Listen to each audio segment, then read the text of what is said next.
So భుజం నొప్పి వస్తే హార్ట్ అటాక్ వచ్చినట్లా అంటే ఎటువంటి భుజం నొప్పి అనేది చాలా ఇంపార్టెంట్. ఎందుకంటే యూజువల్గా హార్ట్ అటాక్లో మనకి ఛాతీ నొప్పి వస్తుంది ముఖ్యంగా. సో ఛాతీ నొప్పి కూడా బరువుగా ఉంటుంది. రెండు ముందర వెనుకల మన ఛాతీని ఎవరో గట్టిగా నొక్కేసినట్లు ఉండడము, లేదా ఒక 100 కేజీలు బరువు పెట్టినట్లు అనిపిస్తుంది అనమాట.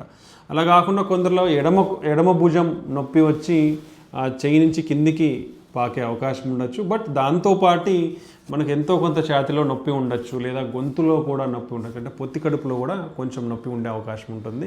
అదేవిధంగా చెమటలు పట్టడము, వామిటింగ్ సెన్సేషన్ ఉండడము, ఇలాంటివి ఆయాసంగా ఉండడము, ఈ భుజం నొప్పితో పాటు ఇలాంటివన్నీ ఉంటే డెఫినెట్లీ హార్ట్ అటాక్ వల్ల ఉండే అవకాశం ఉండొచ్చు.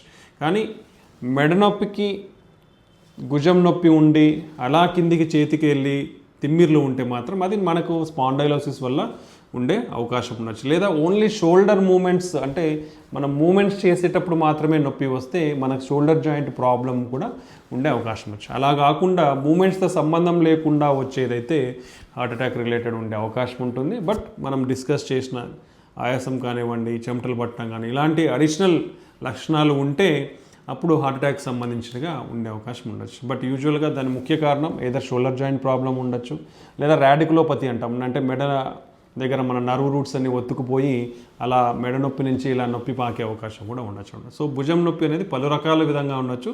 అందులో హార్ట్ అటాక్ వల్ల కూడా వచ్చే అవకాశం ఉంటుందన్నమాట.